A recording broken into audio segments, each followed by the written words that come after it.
وسلم کے فعل سے بالکل واضح ہے کہ نیند سے بیدار ہونے پر فوراً نماز ادا کی جائے، لہذا قضا نماز کی ادائیگی کے لیے اس کے بعد والی نماز کے وقت یا اگلے دن اسی نماز کے وقت کا انتظار نہیں کرنا چاہیے، بلکہ ایسے شخص کو صرف توبہ اور استغفار اور نیکی کے کاموں میں سبقت لے جانے کا اہتمام کرنا چاہیے۔ سفر میں اذان دے کر نماز پڑھنا، یعنی مسافر بھی جب قصر پڑے تو اذان دے۔ حضرت عقبہ بن عامر رضی اللہ عنہ سے روایت ہے کہ رسول اللہ صلی اللہ علیہ وسلم نے فرمایا، تمہارا پروردگار بکریاں چرانے والے سے تعجب کرتا ہے جو پہاڑ کی چوٹی پر رہ کر اذان دیتا اور نماز پڑھتا ہے۔ یعنی وہ جنگل میں بکریاں چرانے لے جاتا ہے، کوئی مخلوق نہیں وہاں سوائے اس ایک اکیلے کو، اور باقی سب بکریاں۔ وہاں ظاہر جماعت کیسے کرے گا؟ اکیلا بھی نماز پڑھ رہا ہے تو کیا کرتا ہے؟ پہلے اذان دیتا ہے اور اس کے بعد نماز پڑھتا ہے۔ اللہ تعالیٰ فرماتا ہے، میرے بندے کو دیکھو جو نماز کے لیے اذان دیتا اور اقامت کہتا ہے اور مجھ سے ڈرتا ہے، میں نے اس کو بخش دیا اور جنت میں داخل کر دیا۔ یہ ہے اپنے رب سے ڈرنا اور اپنے رب کو پانا، اور اپنے رب کی خاطر جنگل بیابان ہو یا گھر ہو یا کہیں بھی ہو، انسان اس کی یاد میں مصروف ہو اور اس کی یاد بلند کرنے والا ہو۔ معلوم ہوا کہ کوئی شخص سفر میں ہو تو اذان دے کر اقامت کہہ کر امام کی طرح نماز پڑھے تو اس کے لیے اجر اور ثواب ہے۔ نمازیں مجبوراً فوت ہو جائیں تو کیسے پڑھیں؟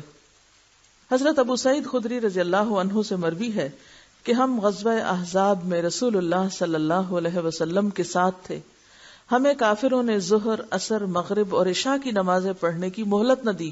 کتنی قضا ہوئی؟ 4۔ ایک دن میں کوئی بھی نماز پڑھنے کی مہلت نہیں دی۔ ویسے تو آپ جانتے ہیں کہ نماز خوف بھی ہے، حالت جنگ میں اگر جنگ کے لیے فوجیں کسی جگہ پر مورچہ بند ہیں تو وہ نماز خوف پڑھتی رہیں، باری باری لوگ ادا کرتے رہیں، لیکن وہاں بھی آپ دیکھیں گے کہ جماعت کا حکم ہے۔ لیکن اگر بالکل ہی انسان ایسی پوزیشن میں ہے کہ جہاں ہوش ہی نہیں، اس کو پڑھ سکتا ہی نہیں، تو ایسی صورت میں پھر وہ کیا کرے؟ اس کی مثال بھی ہمیں سنت سے ملتی ہے۔ جب فرصت ملی تو رسول اللہ صلی اللہ علیہ وسلم نے بلال رضی اللہ عنہ کو حکم دیا، انہوں نے اقامت کہی تو آپ نے ظہر کی نماز پڑھائی، پھر انہوں نے اقامت کہی تو آپ نے عصر کی نماز پڑھائی، پھر انہوں نے اقامت کہی تو نبی صلی اللہ علیہ وسلم نے مغرب کی نماز پڑھائی، انہوں نے پھر اقامت کہی تو نبی صلی اللہ علیہ وسلم نے عشاء کی نماز پڑھائی۔ اس حدیث سے معلوم ہوا کہ اگر کسی سخت مجبوری کے باعث نمازیں فوت ہو جائیں تو انہیں بالترتیب ادا کرنا مسنون ہے، لیکن نمازیں جان بوجھ کے قضا نہیں کرنی چاہیے۔ تو دو باتیں یہاں سے پتہ چل رہی، ایک تو یہ کہ اذان ایک ہی بار ہوئی لیکن ہر نماز کے لیے اقامت الگ الگ ہوئی۔ واضح یہ بات، اذان ایک، ہر نماز کے لیے اقامت الگ الگ۔ دوسری بات کیا پتہ چلتی ہے کہ ترتیب کے ساتھ، یہ نہیں کیا کہ پہلے آپ نے فرمایا کہ اچھا عشاء کا وقت ہے پہلے عشاء پڑھ لیتے ہیں اور پھر پیچھے کو چلتے ہیں مغرب اور عصر اور ظہر، نہیں، بلکہ اول، دوم، سوم، چہارم، یعنی ترتیب کے ساتھ جو نمازوں کی عام ترتیب موجود ہے اسی طرح آپ نے نماز ادا کی۔ قضا نماز میں فرض ہی ہوتا ہے، لیکن فجر کی نماز میں سنت بھی ہے، کیونکہ آپ صلی اللہ علیہ وسلم نے فجر کی نماز کی سنت نہ سفر میں چھوڑی اور نہ گھر میں۔ لیکن اس کے علاوہ وتر کی قضا ہے، لیکن باقی سنتوں کی نہیں۔ آپ صلی اللہ علیہ وسلم نے ایک موقع پر وفد عبد القیس کی آمد پر جب آپ کی سنت رہ گئی تھی ظہر کی تو آپ نے اسے کب پڑھا تھا؟ عصر کے بعد۔ آپ کو دیکھ کر کسی اور نے پوچھا تھا کہ کیا ہم بھی سنت کی قضا پڑھا کریں، تو آپ نے فرمایا نہیں۔ ٹھیک ہے، تو اس سے کیا پتہ چلتا ہے کہ باقی نمازوں میں سنت کی قضا نہیں ہے، لیکن فجر کی نماز میں چونکہ آپ نے خود بھی پڑھی اور سب کو بھی پڑھائی۔ ایک طریقہ یہ بھی ہوتا ہے کہ بعض اوقات احادیث میں آپ دیکھیں گے کہ ایک کام آپ صلی اللہ علیہ وسلم نے خود کیا اور دوسروں کو بھی حکم دیا۔ بعض جگہ پر آپ نے دوسروں کو ایک بات کرنے کا کہا اور خود دوسرا کام کیا، جیسے صوم وصال آپ خود رکھتے تھے لیکن دوسروں کو منع کرتے تھے۔ تو ایسے میں جب آپ کے حکم اور آپ کے عمل میں فرق ہو تو پھر ہمیں حکم لینا ہوتا ہے اور عمل آپ کے لیے خاص ہوتا ہے۔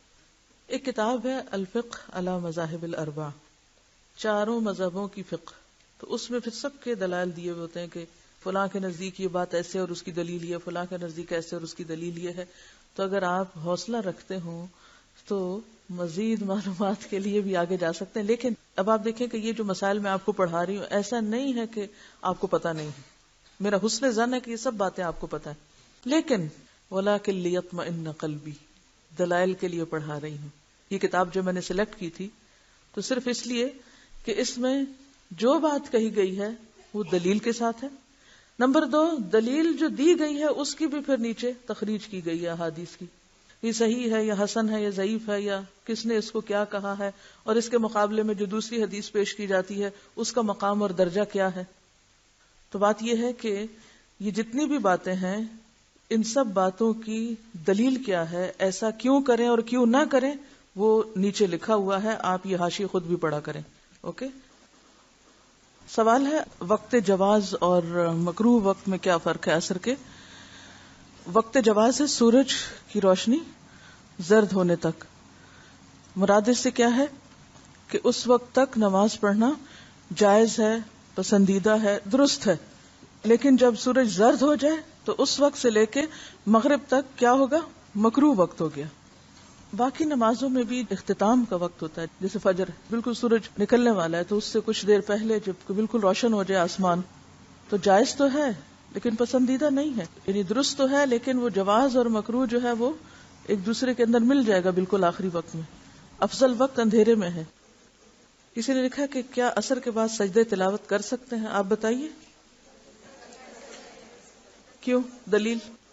کسی سبب یا عذر سے جب تک سورج بالکل ہی غروب نہ ہو رہا اور ڈوب نہ رہا ہو تو ایسا کیا جا سکتا ہے.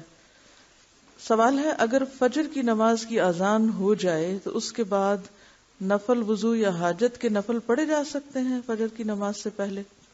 نہیں. کیوں؟ دلیل؟ سوائے فجر کی سنتوں کے اور کوئی نماز اس وقت نہیں ہوتی. ٹھیک ہے. ہاں ایک چیز ہے کہ اگر وتر رہ گئے تو اس صورت میں کیا ہے کہ آپ سنت سے پہلے اذان ہو رہی ہے مثلا یا اذان ہو چکی وضو کرتے کرتے پر آپ کی آنکھ دیر سے کھلی تو اب چونکہ آپ کو ترتیب والے مسئلے کو سامنے رکھنا ہے تو پھر آپ وتر پڑھ سکتے ہیں لیکن عام طور پر نہ پڑھیں. ایک سوال ہے کہ قضا نماز کی حدیث پاک میں بڑی سخت وعید آئی ہے. آپ کے کہنے کا مطلب ہے جو ہم نے اپنی نمازیں قضا کی ہیں ان کو ادا کرنے کی ضرورت نہیں. آپ اور صحابہ سفر پر تھے، صبح کے قریب سب کو نیند آ گئی. نبی صلی اللہ علیہ وسلم نے حضرت بلال کی ڈیوٹی لگائی سب کو جگانے کی، ان کو بھی نیند آ گئی، سب کی نماز قضا ہو گئی. نبی صلی اللہ علیہ وسلم نے نماز کو قضا ادا کیا. تو اب ہم کیا کریں؟ یعنی ان کا کہنے کا مطلب یہ کہ آپ قضا نماز پڑھنے سے روک رہے ہیں. کیا ایسا ہی کہا گیا؟ دیکھیے دو چیزیں ہیں، شاید آپ کو سمجھنے میں مشکل پیش آئی ہے. دو باتیں ہوئی ہیں. ایک ہے لفظ فوائد جو کس کی جمع ہے؟ جو فوت سے نکلا ہے، اور ایک ہے متروکات جو متروک سے نکلا ہے. فوائد، فوت کا کیا مطلب ہے؟ نماز فوت ہو گئی، نماز وقت کے اندر نہیں پڑھی آپ نے، فوت ہو گئی آپ کی نماز، آپ سوتے رہ گئے، آپ کو یاد نہ رہی، آپ بھول گئے، یہ کیا ہے؟ فوت ہو گئی. اس کا حکم کیا ہے؟ حکم ہے نا، حدیث میں دلیل بھی موجود ہے، اور یہ جو حضرت بلال والی دلیل ہے یہ فوت شدہ نماز کے لیے ہے. نمبر 2، بھول گئے، یاد آ گئی، پڑھ لیں. ٹھیک ہے. کوئی اور عذر مجبوری تھی ایسی شدید کہ آپ بالکل ایسی پوزیشن میں نہیں تھے کہ نماز پڑھ سکیں، مثلا جیسے ڈاکٹر ہے آپریشن کر رہا ہے، اب نماز جاری ہے اور ادھر وہ مریض موت کے کنارے پہنچا ہوا ہے، آپ بتائیے کہ کیا ڈاکٹر اس مریض کو دیکھے گا یا نماز پڑھے گا اپنی؟ بعض ممالک میں نماز کا وقت صرف 1 سے 1.5 گھنٹہ ہوتا ہے ٹوٹل وقت. اب 1 سے 1.5 گھنٹے میں ایک ڈاکٹر اور ایک مریض اس کشمکش میں کہ مریض کی جان جا رہی ہے، اب ڈاکٹر نماز پڑھے گا بیٹھ کے؟ وہاں نہیں پڑھ سکتا. کیا ضروری ہے اس وقت؟ جیسے جنگ خندق، دیکھیے اللہ کے رسول صلی اللہ علیہ وسلم کی زندگی میں جو بھی واقعہ پیش آیا وہ ایسے نہیں آیا. نماز تو آپ سے بھی فوت ہوئی، لیکن کیوں ہوئی؟ جنگ ہو رہی تھی، آپ وہ چھوڑ کے تو آپ ادھر آ جاتے، نماز شروع کر دیتے.